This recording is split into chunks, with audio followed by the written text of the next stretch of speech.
Play of the game. Yup. Good shit. Yay. Oh shit. Oh shit right there. Yeah. Nice. Fuck me.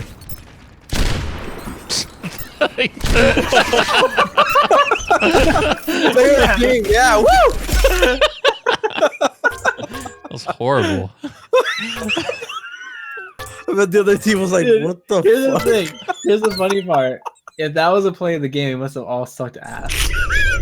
How's it going, friends? Reckless Yuki here. Hope you guys are doing fantastic. And in this video, I like to go over the new game Overwatch, which I recently purchased for the PC.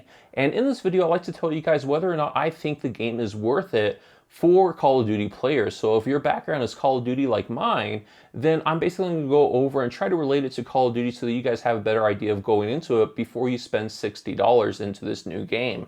And if you are from a different background, like let's say you come from Team Fortress or whatever have you, there's plenty of other reviews online. There's plenty of other reviews where people have different gaming backgrounds where they could relate it to those specific games. But myself, I'm going to relate it to Call of Duty because like many Call of Duty players who basically get into a game that they may or may not like, as far as the Call of Duty franchise, they might start seeking other alternatives. And I know ever since Ghost release, I've been seeking alternatives that will basically feed that niche that I have to satisfy my ADHD nature. And so is Overwatch going to be that game for you? Well, we'll kind of go over it as far as what you can expect. Now, determining on what you like to do in Call of Duty, if you prefer game modes like Safeguard or let's say Hardpoint, if those are the game modes that you really enjoy and you like working with a team and basically working with your friends in order to win the objective and win the match, then Overwatch might be the game for you. But if you like playing something like Team Deathmatch, Kill Confirmed, or any of those others, or Search and Destroy, then Overwatch may not be for you, because one of the appeals of those games modes, as far as like what I really like about those game modes, is that I can run around like an idiot, be a one-man army and do very well, and most likely pull the W for my team, as long as my team aren't being complete idiots and basically dragging me down like big anchors.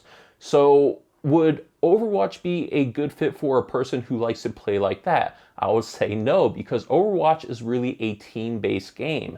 Now, in Overwatch, you could have a strong player, but if everyone else sucks, you're not going to be able to overpower an average team. So if you're an above average player and you're playing against a bunch of mediocre players, as long as those mediocre players are able to collaborate and work well together, then there's no way for you to basically counter that. You're basically going to fall and falter, and it's just not going to be the game that you probably want to play.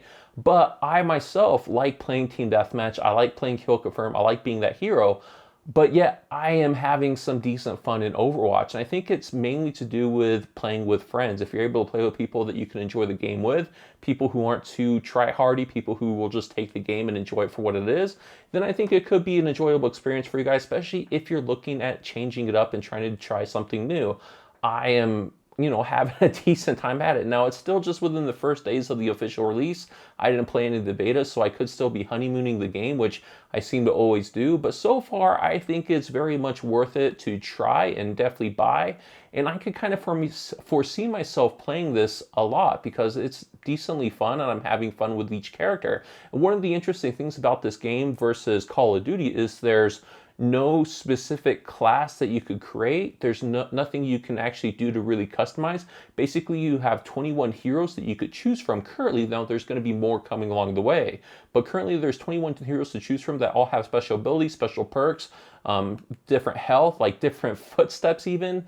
A lot of things really rely on the character you choose, and what's really cool about that is as you're playing the game, you could kind of see what the other characters are, and you will already know based on what characters they choose, like what would be their strengths and weaknesses, and then you have to tailor your own gameplay to counter them. I mean, it even customized down to the footsteps. If you're a sound whore like me, if you really like hearing footsteps and kind of being audible, then you could really hear people, and there's no perks to kind of silence footsteps. There's no like special abilities other than ones set for the specific class. So there's nothing to really surprise you. No one can make some sort of like custom configuration that will completely throw you off guard.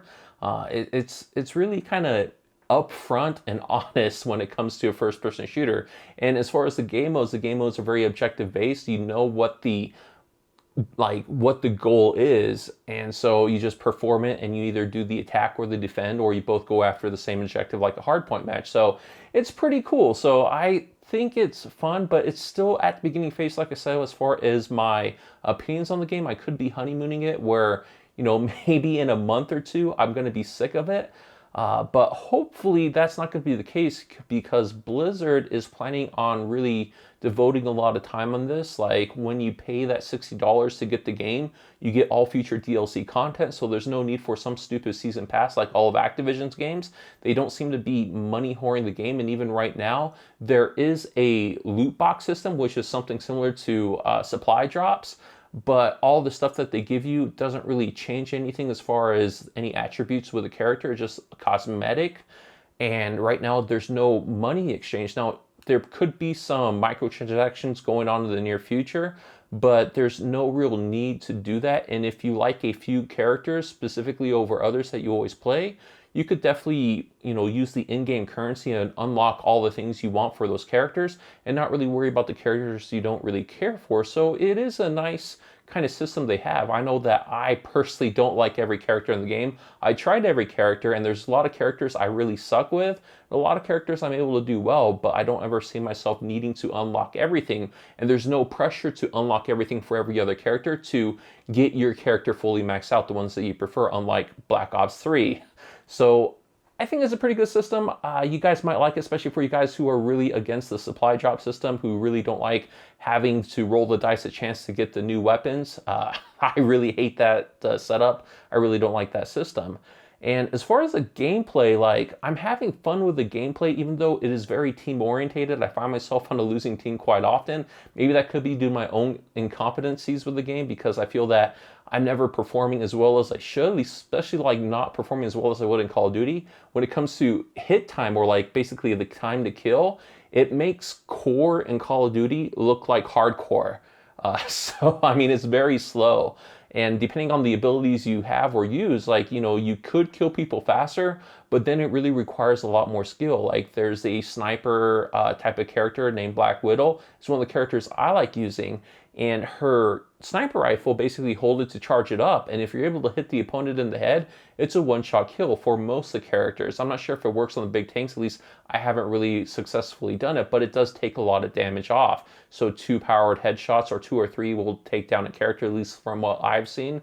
And then any of the weaker characters, which there's a lot of weaker support characters, it's just a one-shot kill. So that's very satisfying, and it's very aggravating for them, because as you get killed, you start off all the way back at the spawn point, and then you basically have to rush back to the point. And then that's basically another way you want to go, is you want to try to kill the opposing players to force them to respawn, so that it will kind of lighten the load and your teammates can kind of help keep them back. And you have to keep pushing them back away from it if you're defending, or if you're attacking, you need to attack the defenders, get them to respawn, and attack the objective. So it's pretty interesting concept. And with the way that the maps are laid out in the game, like, each map has a specific target or a specific objective game you have to play. There isn't really any sort of, you know, this one map can play every objective sort of game, because that doesn't really work. At least in Call of Duty, it seems kind of broken.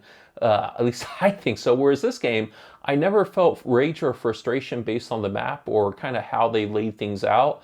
I personally hate Nuketown. I hate that map with a passion. But with this game, like, there wasn't anything that I necessarily disliked. There's a lot of areas that kind of change with the terrain as you get to specific points. When you go into the safeguard game mode, where you basically have to escort a payload, you basically start off in like a nice open area, and then there's like 1 or 2 choke points that you have to try to get through. And it's pretty interesting that some of the characters are really advantageous in those certain choke points where you could really hold the line. There's been times where I was on a team and we're trying to play against an opposing players, and during the open areas, they're just absolutely stomping us and we weren't able to hold them back. But once we hit that choke point, we basically just spammed all our fire and basically held them back, and we're able to control that game. So that was pretty cool, and we ended up winning. So, you know, things like that was really interesting. There's not just based on like a set way, or like when you start losing at the beginning, it's not like you can recover. You basically can like have plenty of chances to recover and win.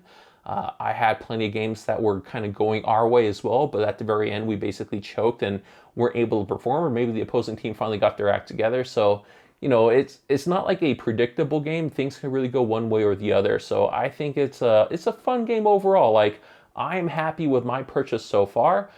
You guys might find it you know, it's just kind of hard based on your own personal preference, but like my preference is Call of Duty, and I think it's a worthwhile game. One of the cool things in this game as well is the highlight reel, where at the end of each match, you get to see the best kill streak or the best way that someone was able to take out the opposing players.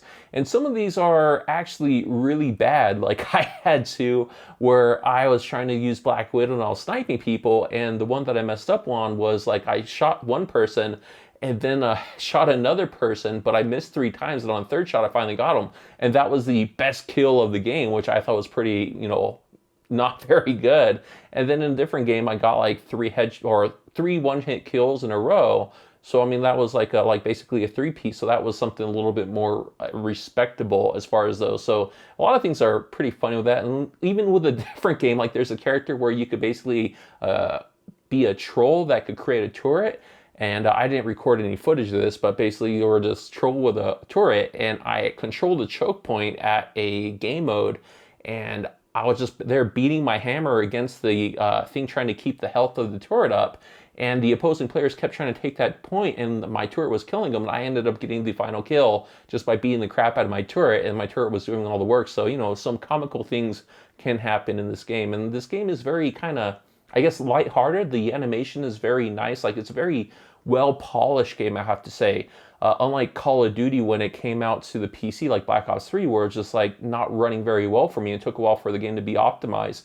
This game actually runs very well, and it's a very balanced game for the most part. At least there's some players or some characters that seem more unbalanced than others, but I think that's mainly due to the opposing person really able to control that character. And that's something that I'm also learning, is each character requires your own specific way of you having to play that character. You have to really play their strengths and be very aware of their weaknesses against each and every other of the 21 heroes, because everyone has strengths and weaknesses, and you have to really kind of play that character to the best of their abilities to do well. And so that's like a learning curve that I'm really trying to kind of focus on, as well as like the map orientations. If you're a player that likes boots on the grounds, that's one of the things that I know a lot of COD players are complaining about, especially with the new Call of Duty coming out. If you're a boots on the ground kind of guy, then you definitely don't want to get this game, because you can't play this game as boots on the ground. And that's something that I'm overcoming myself.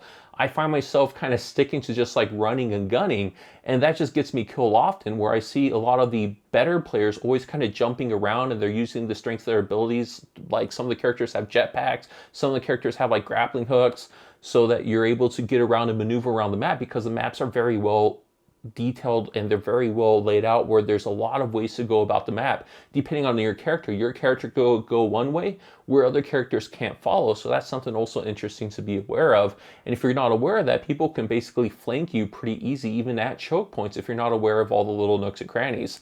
So that's just another interesting aspect with this game. And as far as anything else with this game that I could think of for the Call of Duty player, like, I'm not sure, but like overall, I would say that it's fun and it's worth a try. But if you're not into the cartoony artwork, or if you really need boots on the ground and if you just want that war aspect, I would recommend not buying it. But if you're looking to try something new, to have some fun with friends, I would say it's a pretty fun game to try out. But anyways, that's my opinions of the game as far as whether or not you should buy it from a Call of Duty perspective. I bought it, I'm very happy with it, and I'll be streaming this on Twitch. If you guys would like, check out the link in the description. I will try to start streaming there more often, and I'll also try to offer open lobbies for anyone who catches me in the stream. We can play together as long as I'm not in a full party. But that's it for the video. Let me know what you guys think in the comments below. If you bought it, if you think it's good, or if you think it sucks. I like to know your guys' opinions. But anyways, I'll catch you guys again in the next video. Thank you very much for watching. Have a good one. Bye.